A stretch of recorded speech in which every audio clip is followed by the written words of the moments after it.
नमस्कार, मैं अनुपम कुमारी, अनुमंडल संवाददाता, एटीएम न्यूज़। आई फ्लू के चलनसार में कुछ बातचीत।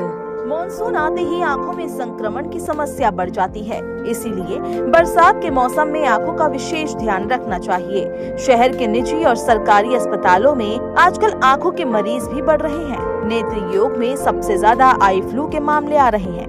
डॉक्टर सलाह दे रहे हैं कि बरसात के मौसम में बैक्टीरियल संक्रमण से बचने के लिए आप अपना ध्यान रखें। बारिश में भीगने के बाद आंखों को साफ पानी से धोएं। ये इसलिए कि बारिश के पानी में धूल के कण पाए जाते हैं, जिससे आपकी आंखों में इन्फेक्शन का खतरा बढ़ सकता है।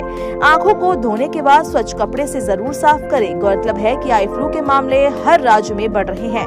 अब आपको आई फ्लू के लक्षण बताते हैं। आई फ्लू में आंखें लाल हो जाती है, आंखों में जलन होना शुरू हो जाता है, पलकों पर पीला या चिपचिपा तरल जमा होने लग जाता है, आंखों में चुभन और सूजन आने लग जाती है, आंखों में खुजली होना भी एक लक्षण है और आंखों से पानी आना भी आई फ्लू का लक्षण होता है।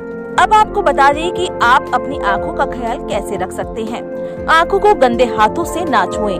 बच्चों को बार बार आंखों को मलने और छूने से रोकें। आसपास किसी को आई फ्लू की आशंका लगे तो आंखों को साफ पानी से धोएं और ठंडे पानी से सिकाई करें। अगर किसी को घर में आई फ्लू की दवा डालते हैं तो उसके बाद अपने हाथों को साबुन से धोएं।